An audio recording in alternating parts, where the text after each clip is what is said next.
Olá, o tema de hoje versa sobre o período entre guerras. E exatamente vamos falar sobre a crise de 29 e o colapso do capitalismo liberal, conhecido como a Grande Depressão, uma das maiores crises do capitalismo contemporâneo. Bem, é importante entender o contexto dos Estados Unidos no século 20, exatamente na década de 20. Né? Vimos que os Estados Unidos foram os grandes vencedores da Primeira Guerra Mundial. Né? E interessante que eles entraram como devedores no conflito e saíram, não é, com enormes lucros, como os grandes credores dos países europeus que entraram em decadência. Né? Eu diria que a Primeira Guerra Mundial é um marco, né, para os Estados Unidos, que se consolidam como a maior potência do planeta. Enquanto isso, os países europeus ficaram, inclusive os países vencedores da guerra, saíram endividados e arrasados com esse conflito. Né? Os Estados Unidos, como potência mundial, se torna o maior exportador, né, de produtos industrializados, produtos agrícolas e também o maior credor internacional.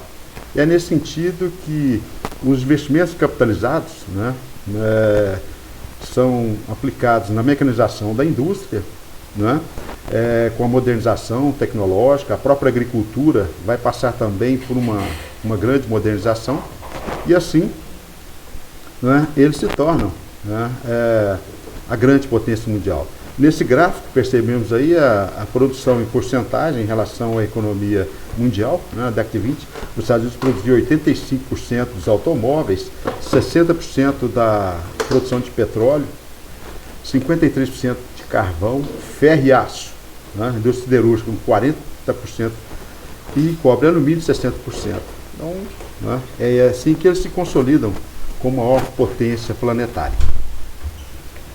Bem, é importante frisar que essa riqueza gerou uma grande euforia na economia dos Estados Unidos no pós-guerra. É interessante perceber que o Partido Democrata perde poder, não é, para o Partido Republicano. E assim, a década de 20, quem estará no poder é o Partido Republicano, de tendência mais conservadora. Não é? E é um Estado liberal. A ideia é de que o Estado não deve intervir na economia, né, deixe por conta da iniciativa privada.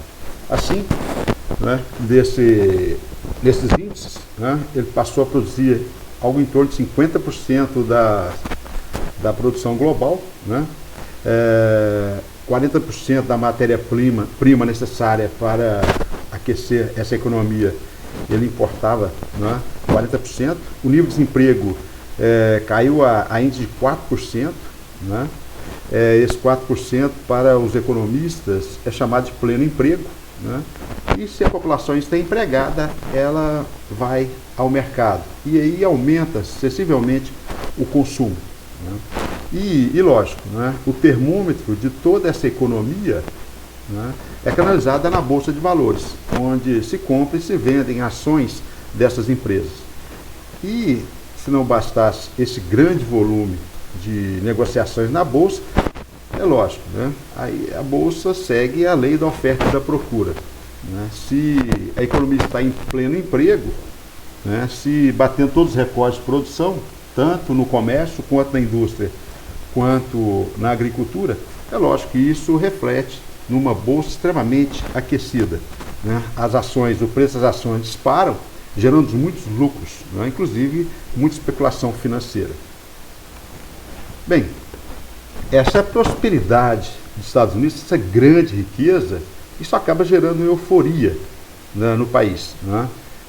Saído da guerra, né, entraram, não se esqueça, ao final dela, no ano de 1917, e a entrada dos Estados Unidos ela foi essencial para definir a sorte do conflito, para a chamada Tríplice Entente. E assim, esses anos 20 consolidam mais do que nunca o estilo de vida norte-americano, né? Que me faz lembrar aquela frase, consumo logo existo. E a ideia qual era? Para ser feliz, você tinha que consumir esses produtos da indústria de bens de consumo. A felicidade estava ligada e o próprio status ao que você consumia de automóveis, geladeira, rádio, gramofone, um aparelho elétrico, né, para ouvir música, e outra, enceradeira, ferro elétrico, enfim, né, uma série de produtos, né, que chegavam até as casas da classe média norte-americana. Bem, esse período também é conhecido como os loucos anos 20, né, o Roaring Twenties. O que seriam esses loucos anos 20? Né? Não se esqueçam que a década de 10 ela foi marcada pela Grande Guerra. E a guerra, gente, ela é sempre um período de dificuldades, de restrições, de muito esforço. E com o final da guerra, há uma grande euforia. E a população ela busca voltar a ter, né, a alegria de viver sem conflitos, em paz. Agora, qual que é a ideia? É consumir. E essa grande alegria de viver, né, conhecida como loucos anos 20, é marcada por época de muitas festas épicas, regadas a muita bebida alcoólica, né? Era importante frequentar cinemas, cafés, teatro, cabarés, clubes noturnos, né? As atividades esportivas cresceram muito também, jogos nos cassinos, principalmente Las Vegas, né? E a música que embalava todo esse movimento era o jazz, né? Que surgiu, é uma música de origem afro, né? E o ritmo agora não seria mais as valsas, era o ritmo frenético do Charleston e do Foxtrot. Essa era a tendência agora. E nunca se consumiu tanto, né, bebida alcoólica nos Estados Unidos, apesar da lei seca. A lei seca foi implementada nos Estados Unidos nos anos, né, de 1910 e por incrível que pareça, né, uma lei marcada fortemente pela pressão criada, né, promulgada pela pressão dos mais moralistas, dos deputados ligados aos setores religiosos, e decretada ainda no governo do Woodrow Wilson, no final dos anos 10, e ela existiu nos Estados Unidos até 1933, quando foi abolida, quando foi revogada pelo presidente Roosevelt, né? E durante esses 13 anos que existiu a lei seca, né, nunca se consumiu tanto nos Estados Unidos. Então proibia-se não só o consumo, mas a fabricação, o comércio, né, e o consumo. Isso, né, diante dessa proibição, dessa repressão policial, né, do Estado sobre os produtores e os consumidores de bebida, o que aconteceu? Isso acabou estimulando o consumo clandestino.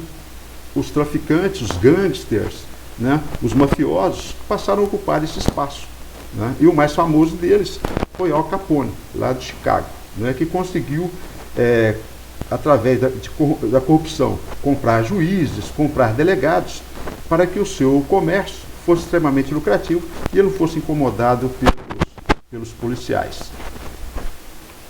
Bem, é nessa década de 20 também que mudaram os padrões de comportamento, os padrões de beleza, a própria moda, né? A forma de viver mudou muito, né? E principalmente para as mulheres, houve um grande avanço, né, em termos de libertação da mulher. A mulher que, com a Revolução Industrial e principalmente com a guerra, ela vai para o mercado de trabalho. E ao inserir-se no mercado de trabalho e a ter a sua renda para sobreviver, ela passa a exigir mais liberdade. E assim, essa luta, né, foi uma grande conquista, né? A mulher, ela passa a buscar a sua emancipação, né? Ela passa a conquistar seu direito de voto e principalmente a disputar cargos eletivos, cargos políticos.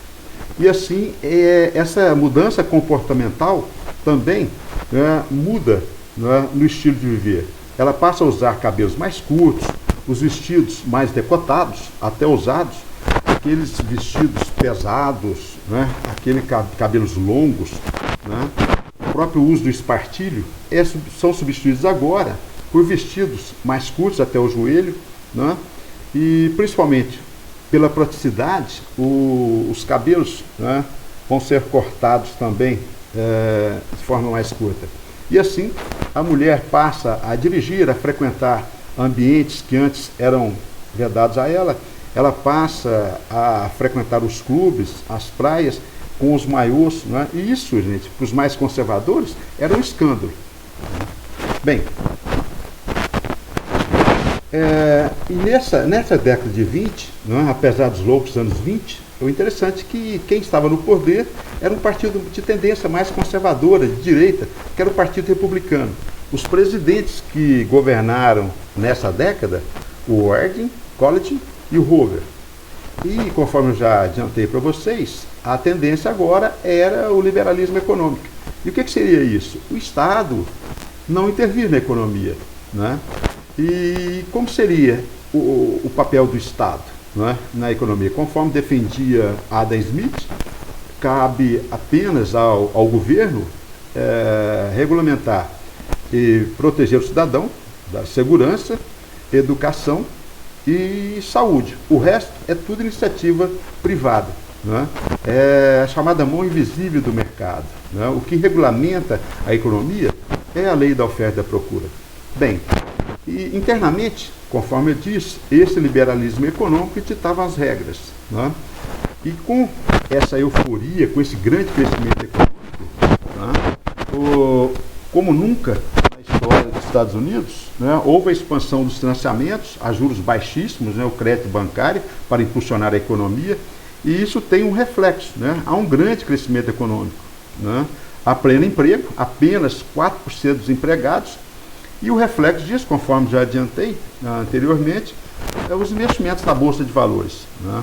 Mas, por outro lado, apesar desse grande crescimento econômico, né? Apesar dessa industrialização maciça dos Estados Unidos, o aumento da produtividade não significou, né, uma distribuição igualitária da renda. Ou seja, a renda do trabalhador, o salário do trabalhador não acompanhou os lucros da burguesia, o lucro dos empresários. Então, acompanhando esse grande crescimento econômico, houve também uma concentração de renda, né? Os salários permaneceram baixos e, o que é pior, não havia leis trabalhistas, né, para regulamentar a relação capital-trabalho.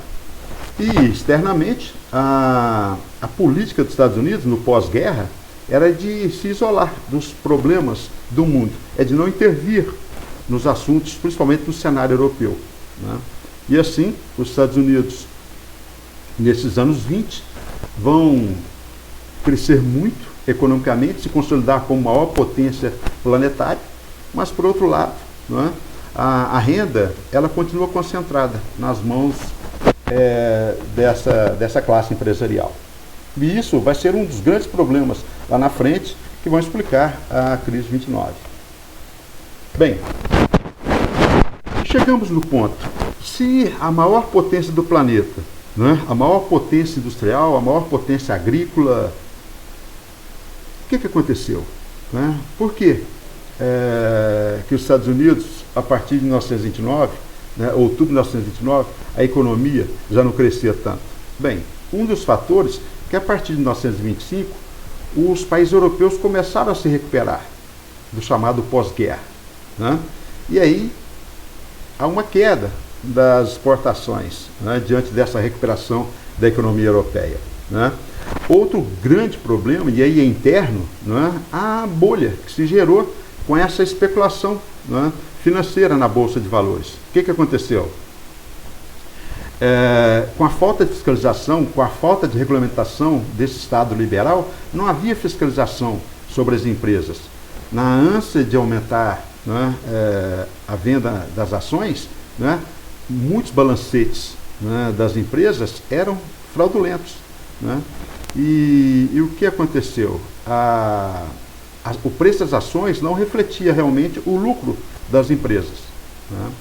E, claro, se os países europeus se recuperavam, né, eles já não conseguiam exportar tanto. O que aconteceu? A produção dos Estados Unidos era maior do que a população interna conseguia consumir. Aliado a isso, os baixos salários. Isso gera concentração de renda. Se os salários são baixos, eles não conseguem acompanhar a produção. E assim diminuiu o consumo. Esses excedentes de produção não conseguiam ser vendidos e aí geravam super estoques. O que fazer com esses estoques? Esse era o grande problema, né? Então, diante dessa crise inicial, dos industriais não conseguirem vender no mercado interno e com a recuperação europeia também não conseguir vender toda a produção para o mercado externo, então o que aconteceu? Muitos empresários começaram a desviar o dinheiro dessas empresas para a Bolsa de Valores, não é? Superaquecendo. E aí o que aconteceu? Aumentou demais a demanda, ou seja, a compra de ações, e isso acabou afetando um problema. Isso gerou a chamada bolha especulativa. Diante disso, o que ocorreu? Uma retração do mercado interno e o próprio mercado externo também se retraiu com a recuperação dos países europeus, que passaram a não comprar tanto da indústria norte-americana. Isso acabou gerando grandes prejuízos, né?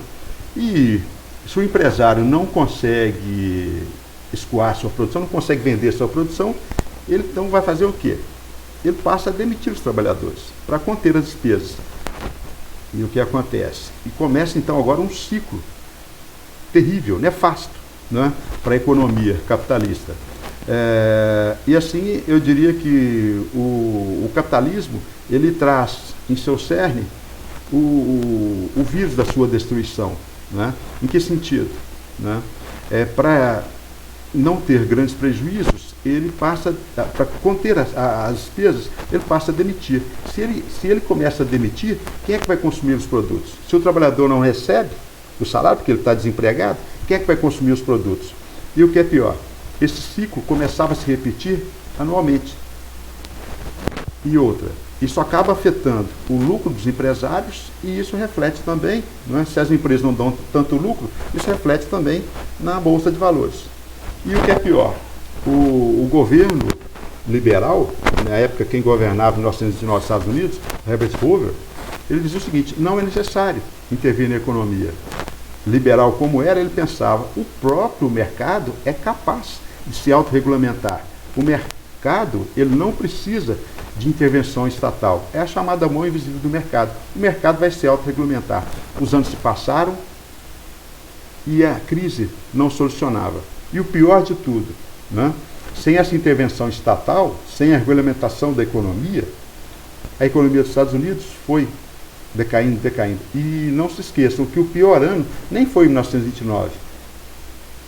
Outubro de 1929, né, ou 24 de outubro de 1929, foi só a ponta do iceberg. Foi só o início da crise. O pior ano foi em 1933. Essa imagem retrata bem a situação. Não há um estilo de vida como o americano. Vejam a alegria da família branca, burguesa, né, dirigindo seu belo automóvel. E olha a sensibilidade do autor dessa fotografia, né?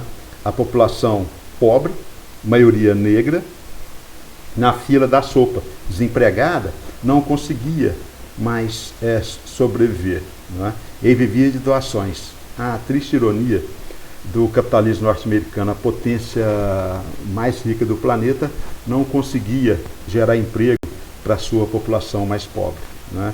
Não se esqueçam que esse grande crescimento não melhorou a qualidade de vida do cidadão pobre norte-americano, né? Essa euforia foi principalmente para as classes médias mais altas.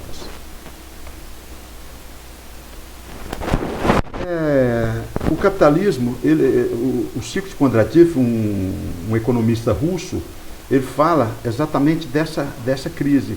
De tempos em tempos, em fases, o capitalismo passa por essas crises. Atualmente o problema maior é a superprodução, né? Ou seja,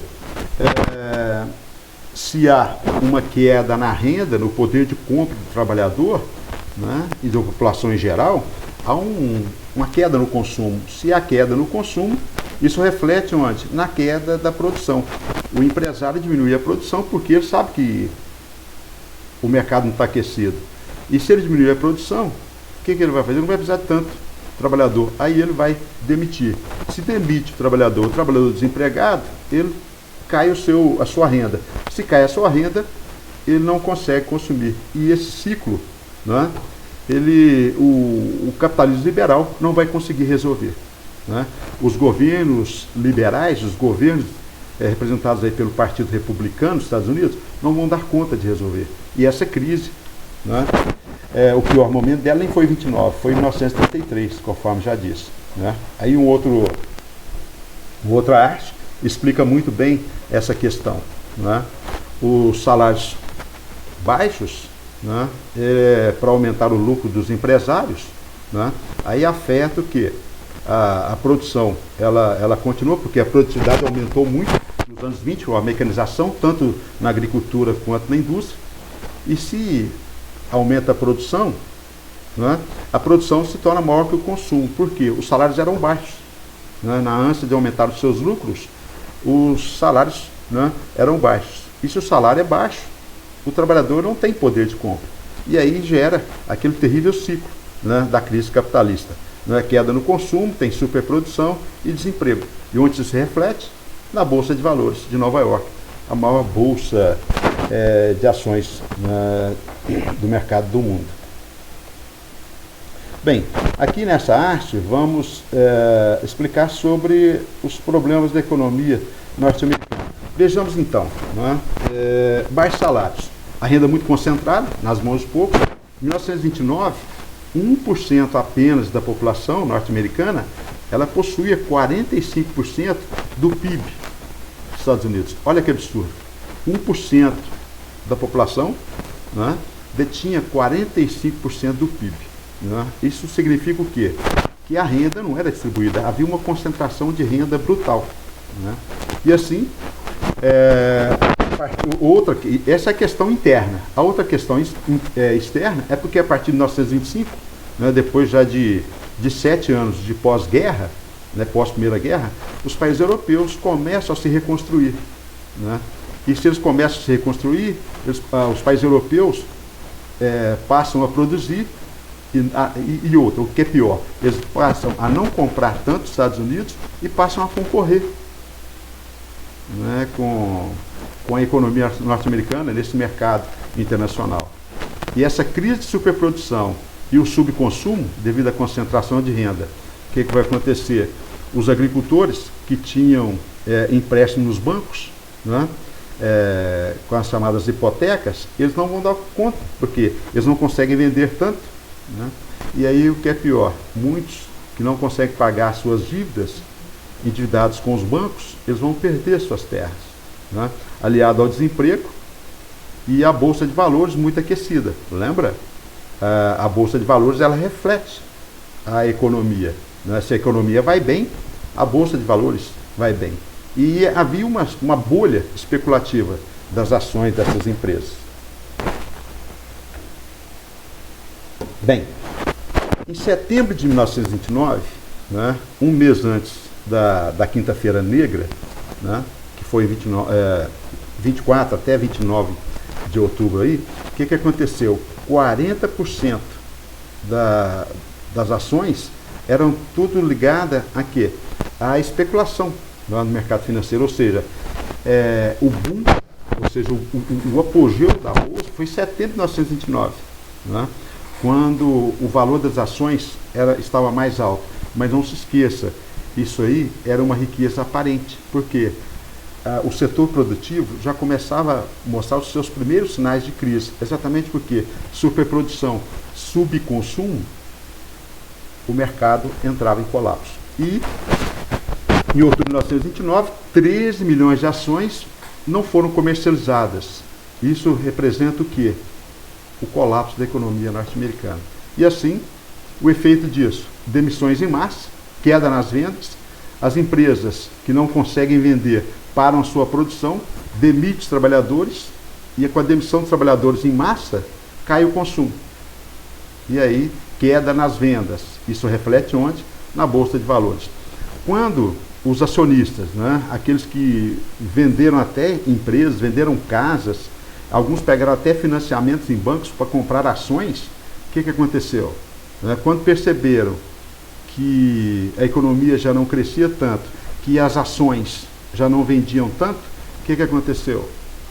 Muitos foram até a sede da Bolsa para tentar vender essas ações. E aí, gente, já não conseguiam mais vender. As ações despencaram na Bolsa de Valores.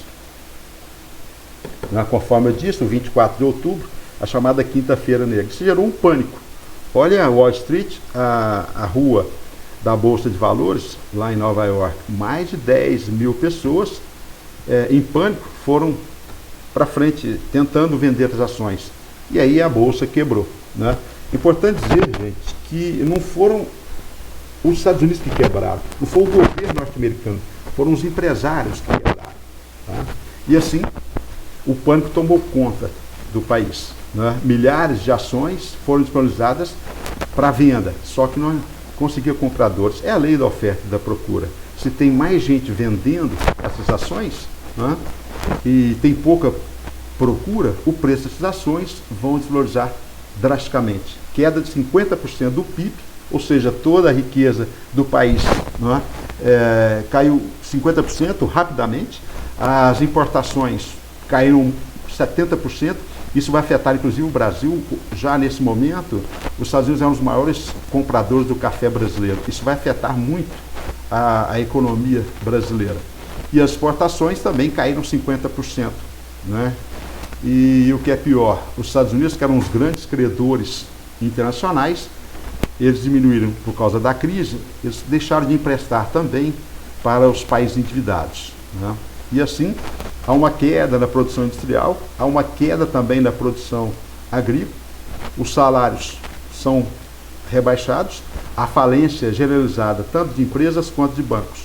E quem mais vai sofrer com isso? Os trabalhadores, que não têm poder de compra. Não é? Eles não têm uma renda para ficar tanto tempo desempregado. E assim, milhares de pessoas perderam todo o seu patrimônio. A situação era desesperadora. E o que o presidente Herbert Hoover, do Partido Republicano, dizia? Calma, o mercado vai se autoajustar, o mercado vai se regulamentar. Passou o ano de 1929, 1930, 1932 e nada da situação se resolver. E o presidente Hoover, do Partido Republicano, acaba perdendo as eleições para o Partido Democrata do Franklin Delano Roosevelt. Bem, conforme eu já disse, quem investe em ações espera que essas ações se valorizem. A ideia qual é? Compra barata para revendê-la com altos lucros. Né? E o que acontece? Né?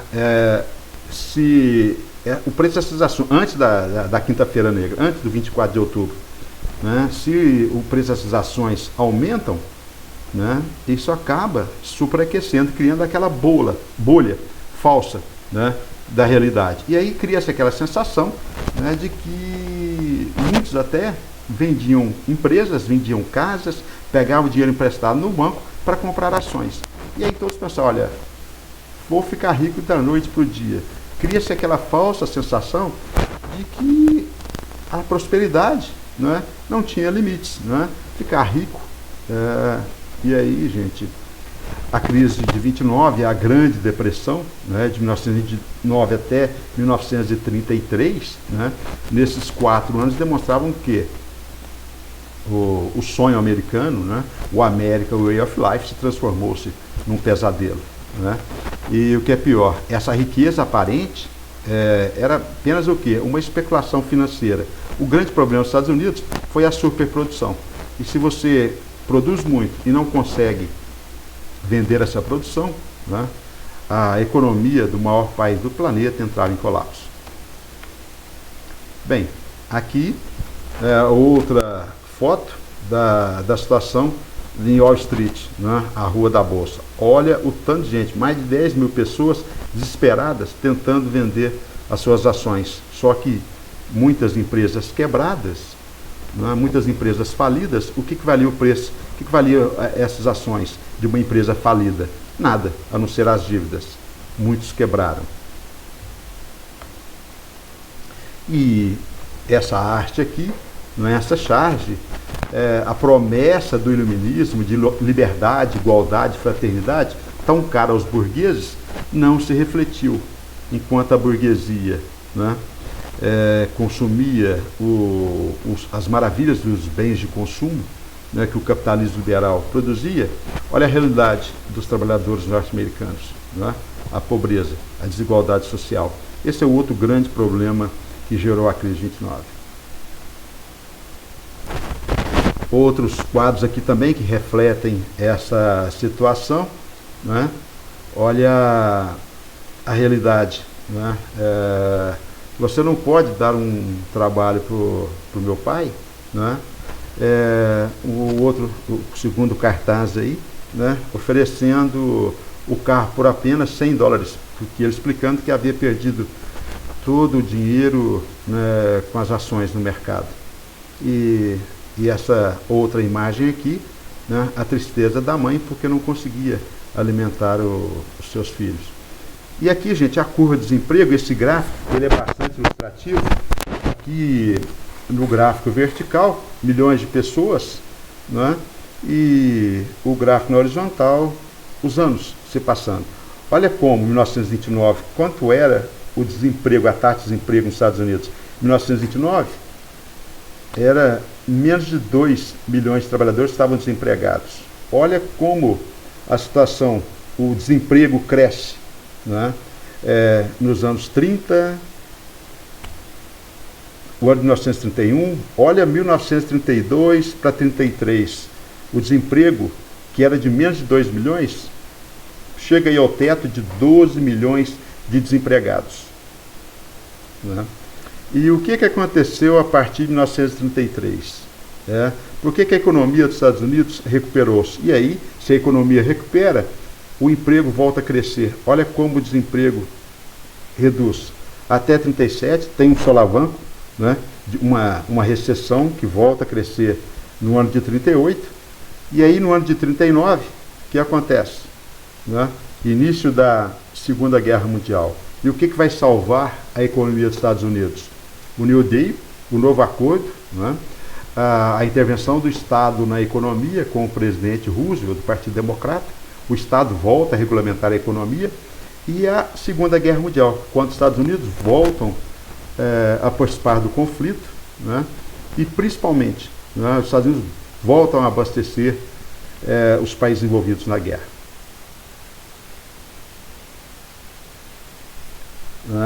Essa frase é bem característica. A Grande Depressão, fome aliada ao desemprego e o desespero, né, marcam a economia dos Estados Unidos nessa primeira metade aí dos anos 30. Né? Eu diria os piores anos, 30, 31, 32 e 33, mas o pior ano, 33, né, 32 para 33. Bem, conforme eu disse, o Franklin Delano Roosevelt é considerado o melhor presidente da história norte-americana. E ele foi eleito e reeleito e governou de 1932 até 1946. É esse presidente também que, além de salvar a economia norte-americana com o New Deal, esse novo acordo, ele vai também ser o responsável pela vitória dos Estados Unidos na guerra. Bem, a ideia do New Deal, esse novo acordo, né, é baseado nas ideias do economista britânico John Maynard Keynes. Qual que é a ideia do Keynes? Ele tem uma teoria interessante sobre o pleno emprego. Que ele é um crítico da economia liberal, ele é um crítico do liberalismo clássico. Ele diz o seguinte: o liberalismo, ele tende a gerar crise de superprodução, tá? Ele tende a concentrar renda nas mãos de poucos. Então, para que esse capitalismo não entre em colapso, o que ele propõe? Que o Estado deve intervir na economia. O Estado, se o capital privado, se as empresas não conseguem gerar tanto emprego, gerar tanta renda, quem deve intervir? Quem deve regulamentar? É o Estado, é o governo. E assim, o governo Roosevelt abandona o liberalismo econômico. Não se esqueçam que ele não abandona o capitalismo, não é? Ele abandona o liberalismo econômico. E aí a teoria é agora o quê? É o Estado desenvolvimentista, é o Estado interventor, o Estado gerar emprego. E principalmente em que setores? Construção civil, né? Além da construção civil, né? Investimento na agricultura, né? E assim, o que ele vai fazer? Para os empresários e principalmente para os produtores agrícolas, os empresários agrícolas, ele vai emprestar dinheiro a juros baixos, né? E o que fazer com esses superestoques? O que fazer com esse excedente de produção? Ele vai procurar regulamentar. De que forma? Ele vai tabelar os preços, criar preços mínimos, né? E eliminar a superprodução. Getúlio Vargas no Brasil também vai fazer isso, queimar os excedentes agrícolas, né? Exatamente para quê? Para equilibrar a oferta e a procura. Eliminar essa superprodução. Vai controlar os preços, né, para que um preço mínimo para que o produtor não venda abaixo do que é tabelado. Vai estabelecer também leis trabalhistas, que até então não existiam nos Estados Unidos, né? Carteira assinada, seguro-desemprego, salário mínimo, né? Pagamento de hora extra, regulamentação do trabalho feminino, proibição do trabalho infantil, né? E assim, com essas medidas, o trabalhador volta a se empregar e, recebendo seu salário, ele passa a ter renda. E aí ele passa a consumir. Se o trabalhador passa a consumir, as empresas voltam a contratar, voltam a produzir e voltam a vender, né? E não se esqueçam também grandes obras públicas, principalmente infraestrutura. E quais obras? Né? Canalização de córregos, calçamento de ruas, construção de ferrovias, rodovias, né? Açudes, represas, construção de escolas. E graças a isso, né, o Estado intervindo na economia, regulamentando e fiscalizando mais a economia dos Estados Unidos retoma o consumo. E isso, né, essas medidas do keynesianismo, né, inspiraram várias economias capitalistas e conseguiram salvar essas economias capitalistas. E assim retoma-se o crescimento e desenvolvimento econômico. Vejam nesse gráfico a recuperação da economia dos Estados Unidos. Esse gráfico representa os bilhões de dólares. Vejam, em 1929, né, como a produção, o PIB norte-americano era de 88 bilhões de dólares. Olha como a partir de 29, final dele, outubro de 1929, quando começa a crise, aí cai para 75 bilhões em 1930, 31 despenca para 59, tem uma leve recuperação. E aí vejam que em 34, por causa do New Deal e a intervenção do Estado na economia, a economia volta a crescer, né? E se você observar que em 1939, quando começa a guerra, olha como a economia norte-americana já volta a se recuperar, já batendo na casa dos 81 bilhões de dólares, se aproximando do período da euforia lá de 1929. Então, o que vai salvar a economia norte-americana? Duas coisas: o New Deal, a intervenção do Estado na economia para gerar emprego, gerar renda, e a Segunda Guerra Mundial, né? Eu diria que a destruição de novo da Europa, né? A guerra dos aliados contra o eixo nazi-fascista e os Estados Unidos entrando de novo no conflito, financiando o conflito, vendendo armamento, eles vão se salvar da crise. E quais as consequências globais dessa crise? Desemprego em massa, 14 milhões só nos Estados Unidos. Relembrando que antes de 1929, o desemprego era de menos de 2 milhões. Falências generalizadas, 30 mil empresas, 4 mil bancos falidos, né? Isso demonstra claramente o quê? O colapso desse liberalismo econômico, né? Esse liberalismo econômico entrando em crise, a ideia agora é o Estado desenvolvimentista. Esse Estado desenvolvimentista, ele levou ao reerguimento das economias mundiais, né? E no pós-guerra, isso passou a ser, no pós-segunda guerra, passou a ser chamado de welfare state, o estado do bem-estar social, né?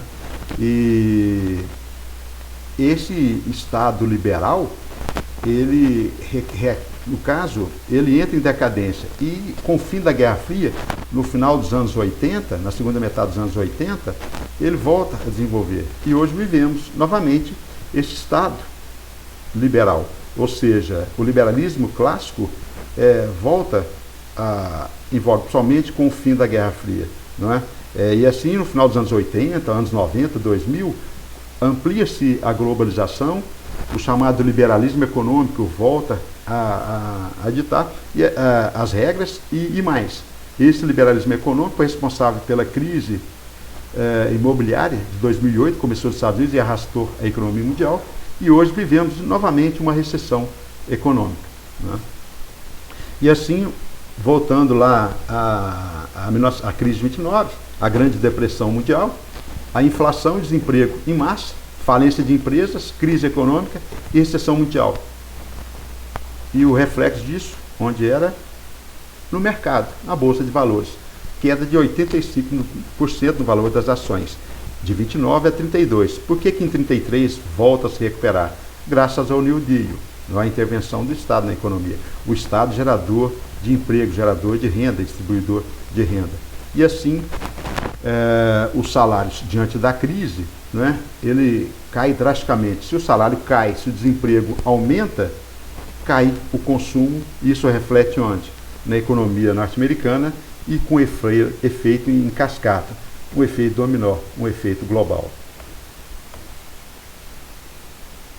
E isso, gente, na Europa, não se esqueçam, se os Estados Unidos, né, se a economia norte-americana estava num processo de grande depressão, de falências, o que aconteceu na Europa? Imagina, os países europeus endividados no pós-guerra, destruídos pela guerra, né?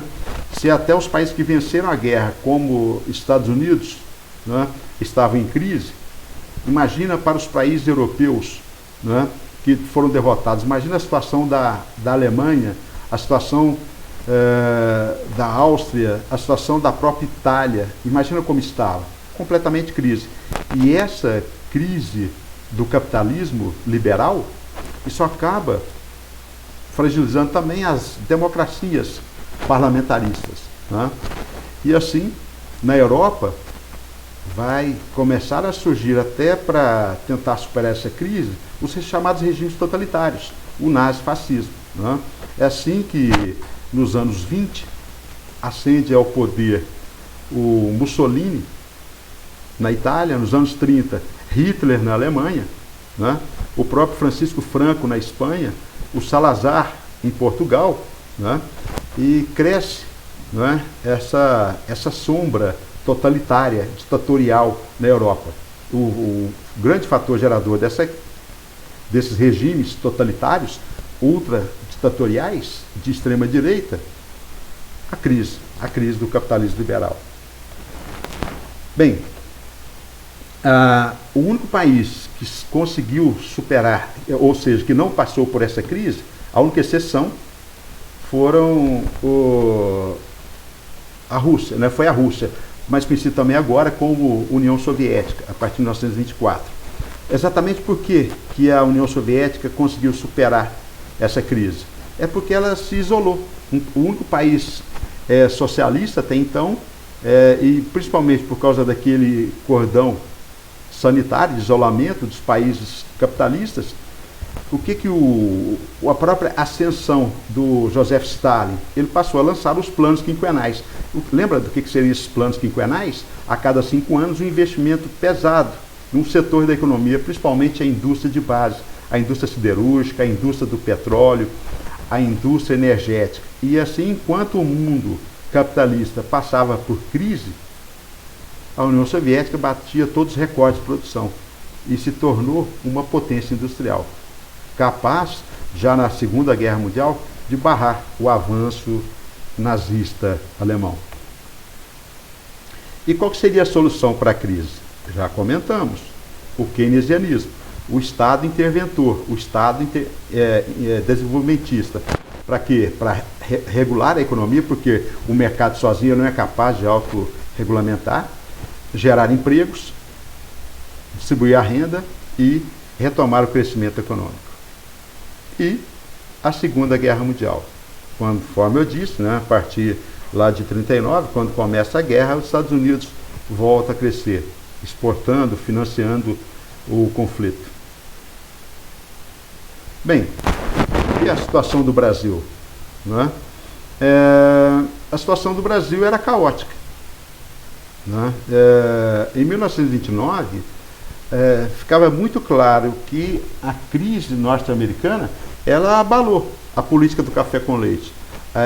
Foi o fim do governo das oligarquias de São Paulo e Minas que se revezavam no poder. Foi o colapso da República Velha. E nesse ano de 1930 teria eleições. Né?